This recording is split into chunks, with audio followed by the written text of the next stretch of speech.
साहब जी, deputy chairman साहब जी, सलीम साहब। थैंक यू चेयरमैन साहब। पहले तो सर ये जो कोटा में हुआ है ये पहली दफ़ा नहीं हो रहा, देयर इज नो डाउट। कई दफ़ा ये इस टाइप के इंसिडेंट्स हुए हैं, हमने भी देखे हैं और आपने भी देखे हैं। तो मैं तो ये सजेस्ट करूँगा कि हमारी यहाँ से हाउस से अगर एक 3 मेंबर या 4 मेंबर सेनेटर्स वहाँ चले जाएं और उन लोगों के साथ जो कि जिनकी डेथ हुई है और जिस तरीके से हुई है उनके साथ सॉलिडारिटी दें। और गवर्नमेंट तो ऑलरेडी को कहा है, तो मेरा ख्याल अगर सेनेट से चले जाएंगे तो हमारा एक जो हाउस ऑफ फेडरेशन है उसका एक बड़ा अच्छा मैसेज भी जाएगा और एक लोगों को पता चलेगा कि Senate is alive to these situations. बिल्कुल ठीक। अब सर दूसरा मैं आऊँगा, जो एजेंडा है, जो नैब का एजेंडा है, जो पहली दफ़ा सेनेट की हिस्ट्री में और मेरी हिस्ट्री में रिक्विजिशन के एजेंडा पे आया है। सर इसकी आपको भी पता है और मैं इस हाउस से शुरू करूँगा, इस हाउस के लोगों से शुरू करूँगा जो नैब ने जिन लोगों को परेशान किया हुआ है। क्योंकि आपको याद होगा 1.5 साल पहले मैंने एक लेटर लिखा था चेयरमैन नैब को, जिसकी कॉपी आपको भी मैंने भेजी थी, कि सेनेटर्स को बुलाने से पहले, उनके खिलाफ इंक्वायरी या केसेस रजिस्टर करने से पहले या उनको अरेस्ट करने से पहले हमें हमारे ऑफिसर्स को रुजू किया जाए। जिसका नैब चेयरमैन ने जवाब भी दिया और ये कहा कि जी बिल्कुल सही है, एज पर रूल्स हम इसको फॉलो करेंगे और हम आपको बताएंगे। और मेरे ख्याल उसके बाद उन्होंने आपको बताना भी शुरू कर दी। तो ये एक अच्छी सिस्टम शुरू किया और सेनेटर्स भी हमारे काफ़ी कॉन्फिडेंस फील करने लगे कि जी हमें सुना जाएगा और हमारी कोई सुनवाई है सेनेट में। उसके बावजूद मैं आपको बताऊं बड़ी इंटरेस्टिंग चीज़ें हुई।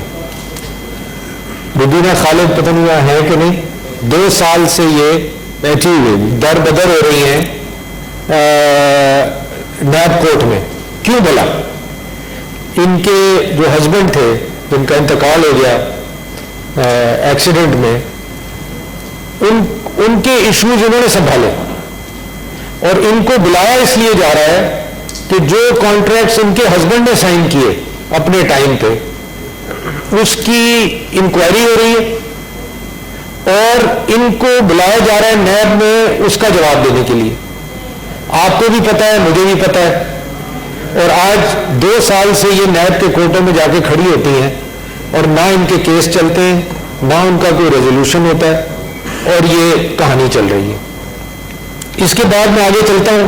हाजिल बजिंदो साहब हमारे एल्डर थे, उन्होंने आपको याद होगा एक तकरीर की थी इस हाउस में कि उनकी बेटियों को, उनके बेटों को, उनके इन लॉज को नोटिसेस गए हैं उनके इश्यूज के ऊपर। वो आज हयात नहीं है मगर मुझे ये उनकी स्पीच आज तक याद है। फिर आप आए, मेरे कोलीग मोहसिन अजीज यहाँ नहीं है, हम रशिया में थे, 25th anniversary of Russian senate के ऊपर हम विजिट पे थे, 4-5 अदर डेलीगेशन। वहां जनाब हम स्पीच कर रहे हैं और पाकिस्तान को रिप्रेजेंट कर रहे हैं, तो मोहसिन अजीज साहब की फोन पे मैसेज आता है कि जी आपके खिलाफ तो नैब ने इंक्वायरी शुरू कर दी है मालम जब्बा केस में। वो वक्त था और जब तक हम रशिया में थे मोहसिन अजीज साहब was not in his senses and Mohsin Aziz could not do that trip and he became, I should say, mentally and physically incapable of doing anything. फिर मैं आता हूं शहरी रहमान की तरफ। इनके जो एक्स हस्बैंड है उनके साथ क्या हुआ शायद ये किसी को नहीं पता है। उनसे जबरन 164 का बयान लिखवाया गया, क्योंकि मैं उनको पर्सनली जानता हूं, मेरे भी दोस्त हैं, शरीफ, नहायत ही शरीफ आदमी, और आज से नहीं 25 साल से उनको जानता हूं। जबरन 164 का बयान नैब ने लिखवाया और हर आदमी इस हाउस में, देखे चेयरमैन साहब, हर आदमी को इज्जत प्यारी है। 12 साल मुझे हो गए हुकूमत में और अपोजिशन में। आपने, बाबर अवान ने, आजम स्वाति ने, सब लोग यहाँ कितने लोग हैं जो गवर्नमेंट में रहे, अपोजिशन में, मेरे साथ काम किया। कोई उठ के यहाँ खड़ा कर दे कि जी सलीम मांझीवाला साहब करप्ट है, सलीम मांझीवाला साहब ने कोई करप्शन किए। एक इदारा खड़ा होके टीवी में दे देता है बगैर किसी चीज के कि जी सलीम मांझीवाला के खिलाफ करप्शन के चार्जेस। किस बात के चार्जेस हैं? प्राइवेट ट्रांजैक्शन, प्राइवेट ट्रांजैक्शन को नैब से आपको निकालना पड़ेगा अगर आपने इस मुल्क को चलाना है। मैं यहां, कोई मेरा सियासत का एंगल नहीं है। यहां 2 दिन डिबेट होती रही, ट्रेजरी कहती है जी इनके लोग चोर हैं, ये कहते हैं जी इनके लोग चोर हैं। That is politics. मैं यहां पॉलिटिक्स पे बात करने नहीं आया, मैं सिर्फ इसलिए आया हूं कि खुदारा आप ये जुल्म बंद करें। और मेरे पास अभी तक 100 एप्लीकेशंस आ चुकी हैं चेयरमैन साहब, इन राइटिंग लोग जो जेलों में लड़ रहे हैं, जो नैब की कस्टडी में रखे हुए हैं, और जिन लोगों के साथ ज्यादतियां हुई हैं प्ली बार्गेन के अंदर। और ये मैं रिकॉर्ड का हिस्सा बनाऊंगा आज हाउस में, जो कि हम टेकअप करेंगे कमिटीज में हर हालत में, चाहे कोई भी हमें भी इख्तियार करना पड़े। आप मुझे किसी और को नहीं, मुझे आपके लिए बोला और मैंने आपको ये बताया कि जी हम आपके चेयरमैन को भी देख लेंगे। आप मुझे ये बताएं किस इदारे में ये जरूरत है जो कहता है कि हम चेयरमैन सेनेट को देख लेंगे। देखिए, जितना आप इस चीज पे इसको कवर करेंगे, जितना आप चीज इसको दबाएंगे, ये this will haunt you one day chairman साहब, it will haunt everyone in the parliament, चाहे ये आज गवर्नमेंट में हो चाहे ये बाहर हो। और मैं अपने केस के लिए ना चेयरमैन नैब के पास गया, क्योंकि लोगों ने कहा मैंने चेयरमैन नैब से मुलाकात की, वो इसलिए की कि मैंने प्रेस कॉन्फ्रेंस में ये कहा कि मैं उससे मुलाकात करूंगा। और मैं मिला और मैंने चेयरमैन नैब को कहा कि आपने नोटिस लिया है, मेरा केस मंगाया है, आप प्लीज मेरा केस अदालत में ले जाएं, क्योंकि मैं अदालत में जवाब दूंगा। अगर मैं गलत हूं तो अदालत बताएगी कि जी मैंने कहा, मुझे जो भी सजा देगी मुझे मंजूर है। मगर अगर मैं सही हूं फिर वही सजा आपके लिए होनी चाहिए कि आप गलत केस बनाते हैं, फॉल्स केस बनाते हैं, आप लोगों को केस करने से पहले जलील करते हैं मीडिया में। नैब का नोटिस आता है, सबसे पहले मीडिया को दिया जाता है कि जी इसको चलाएं, जरा इसकी इज्जत उछालें, वो हम बाद में देखेंगे। चेयरमैन साहब, ये नहीं चल सकता काम। ये अगर मैं नहीं रोक सका तो इस हाउस को रोकना पड़ेगा, आप लोगों को रोकना पड़ेगा, नहीं तो ये सब एस्पेक्ट ऑफ सोसाइटी को खत्म कर देगा। आज मैं कहीं भी जाता हूं, किसी चेंबर में जाता हूं, वहां मुझे सिवाय दास्तानों सुनने के और कुछ नहीं मिलता। और मैं इस्लामाबाद चेंबर में ये अनाउंस करके आया हूं, हर chamber should become a complaint centre against NAB. जितने भी बिजनेसमैनों की कंप्लेन है जमा कराएं चेंबर्स में और सेनेट को भेजें। I we will take them up here and find out what is going on there. Chairman साहब, मुझे जो मैंने बार बार कहा, मेरी जो इन्वेस्टिगेशन हुई, हर नैब की जो भी इन्वेस्टिगेशन होती है वो रिकॉर्ड होती है, और मैंने बार बार कहा उसको रिलीज किया जाए, उसको मीडिया में चलाएं ना। आप ये नोटिस चलाते हैं, आप उसको चलाएं, क्योंकि मेरे से क्या पूछा गया कि जी आप बिजनेस करते हैं, मेरे से क्या पूछा गया कि जी आप प्लॉट खरीदते फरोख्त करते हैं, मेरे से क्या पूछा गया कि आप मंगला कोर के साथ बिजनेस करते हैं और आप बेनामी ट्रांजैक्शन करते हैं। चेयरमैन साहब, deputy chairman of senate has done a benami transaction with Mangla corps. The whole country is laughing, the whole country is laughing. इदारे आपके स्टेट बैंक, एफबीआर, एसईसीपी हंसते हैं कि जी ये क्या बकवास है, ये हो सकता है, इज इट पॉसिबल? तो मेरा सिर्फ कहने का मतलब अगेन एंड अगेन ये है कि ये जो नैब एक इदारा बन गया है जो किसी के कंट्रोल में नहीं है, जो हम सुनते हैं कि किसी के कंट्रोल में नहीं है, तो इसको आपको लगाम देनी पड़ेगी। और मैं ये नहीं कह रहा प्राइम मिनिस्टर आए, स्टॉक एक्सचेंज में स्टेटमेंट दिया कि मुझे पता है बिजनेस कम्युनिटी कितनी परेशान है, हम उसका इलाज कर रहे हैं। उसके बाद ऑर्डिनेंस आया, उसमें एग्रीमेंट नहीं हो सका ऑपोजिशन और उसके लिए। तो मेरा कहने का सिर्फ ये मतलब है कि इसका हल आपने निकालना है, इस पार्लियामेंट ने निकालना है, और किसी ने नहीं निकालना, ये मैं आपको बता दूं।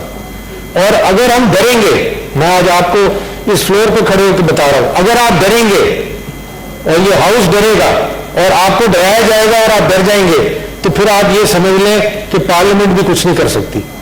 स्टैंडिंग कमेटी में तो मैं आपसे अगेन एंड अगेन रिक्वेस्ट करूंगा कि आप भी खड़े हो, ये एक एक मेंबर, चाहे वो ट्रेजरी का हो, चाहे वो इसका हो, ये सियासत नहीं है चेयरमैन साहब, अगेन मैं कह रहा हूं सियासत नहीं है।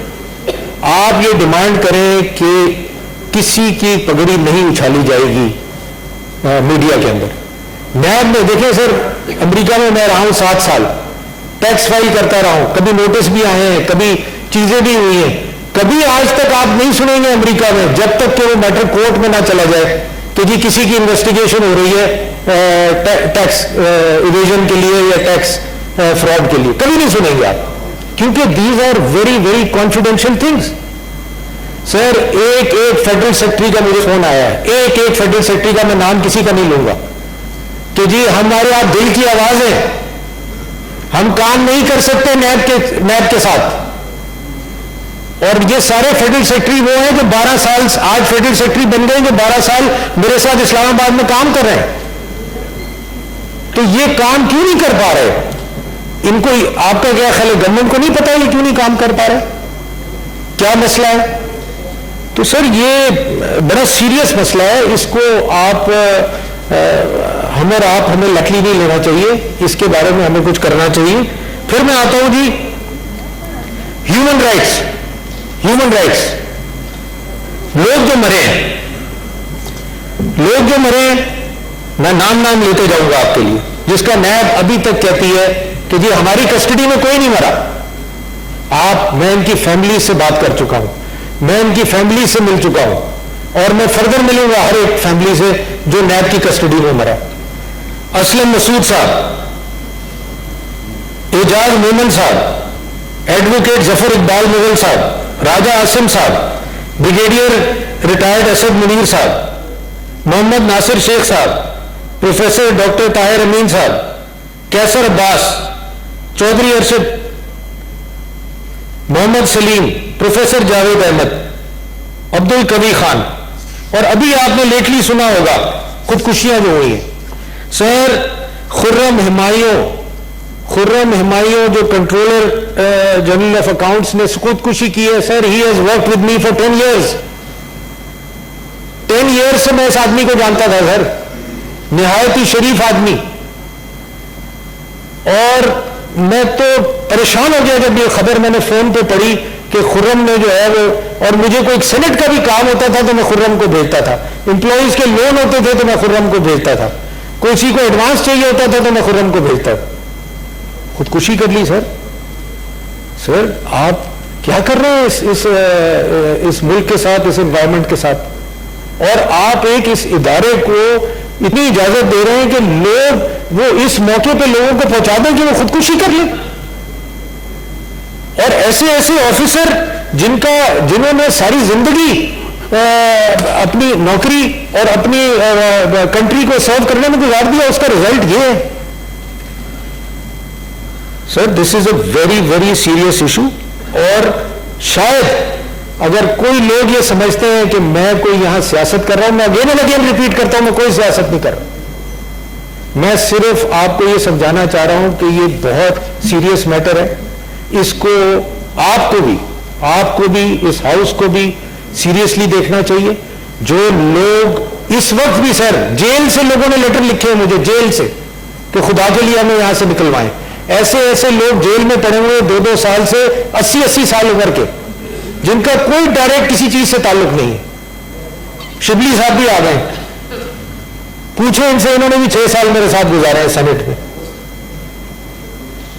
तो मेरा सर कहने का मतलब यह है कि कुछ अगर हम सही कर लेते हैं, we can keep politics aside sir, कोई जरूर, हमें पॉलिटिक्स का मसला नहीं है, बट अगर हम चीजें कुछ सही कर लेते हैं और अगर ऑपोजिशन में हम यहां सर आप पूछें, शिबली से पूछें, स्वाति साहब से पूछें, जितने पीटीआई के जब ये हमारे साथ ऑपोजिशन में होते थे कितनी कितनी डिफिकल्ट लेजिस्लेशन हमने की है।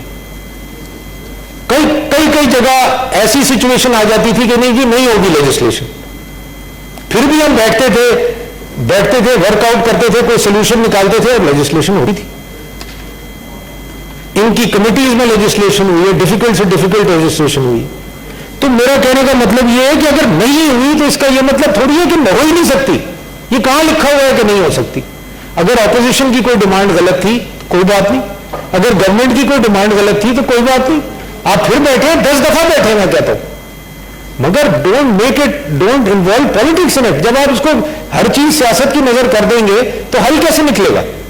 और हल तो आपने मुल्क के लिए निकालना है ना, कोई एक इंडिविजुअल मेरे लिए या किसी के लिए तो नहीं निकालना।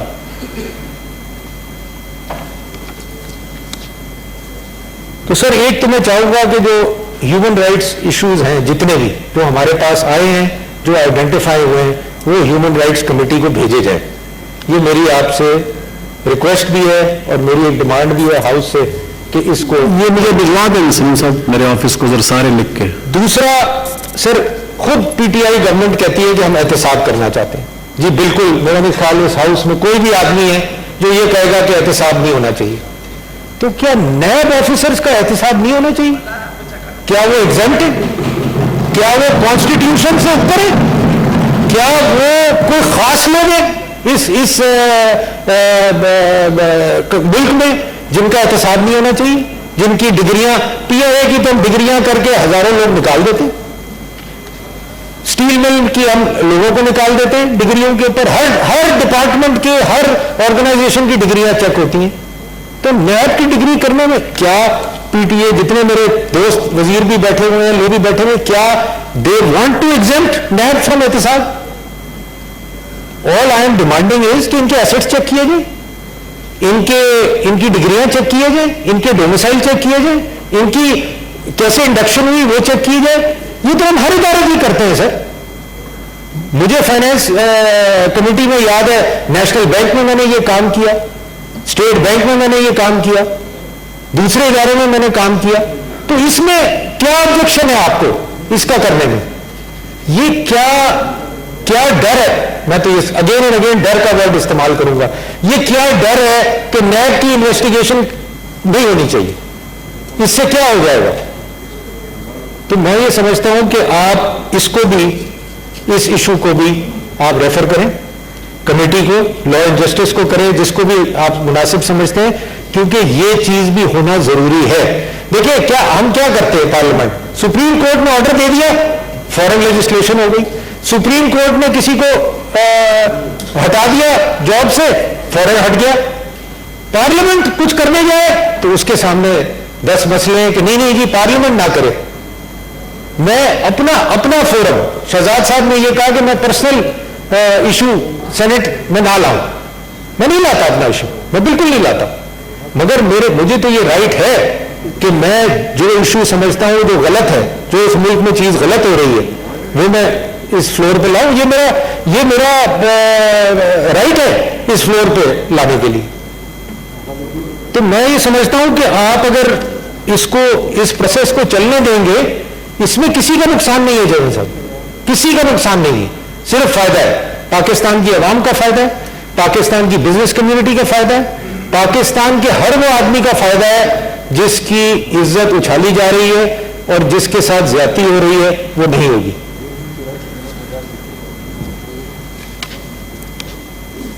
तो मैं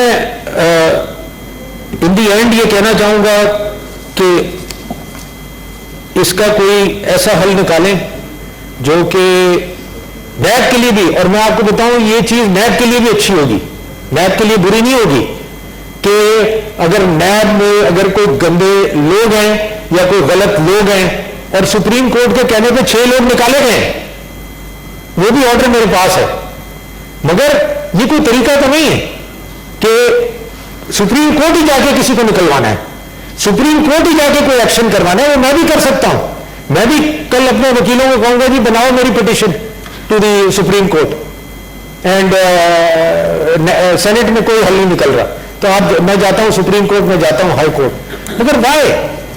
parliament is a supreme body, this is the upper house, why can't we resolve these issues here and we have the capacity? ऐसा नहीं है, यहां वकील भी हमारे पास मौजूद हैं, हमारे पास बिजनेसमैन भी मौजूद हैं, टेक्नोक्रेट्स भी मौजूद हैं, हम कमिटीज में मेजर लेजिस्लेशन करते हैं, तो हम ऐसे तो नहीं करते। तो मेरी अगेन आपसे इन दी एंड ये रिक्वेस्ट होगी कि आप इन चीजों को सेनेट में एड्रेस करवाएं, जो कमिटीज हैं उनमें रेफर करें, जो रिक्वायर्ड कमिटीज हैं, और इस इशू को हल करवाएं। Thank you. बिल्कुल जी, बड़ा अहम इशू जो रेज किए सलीम साहब ने, हमारे डिप्टी चेयरमैन ने। आप एक तो मुझे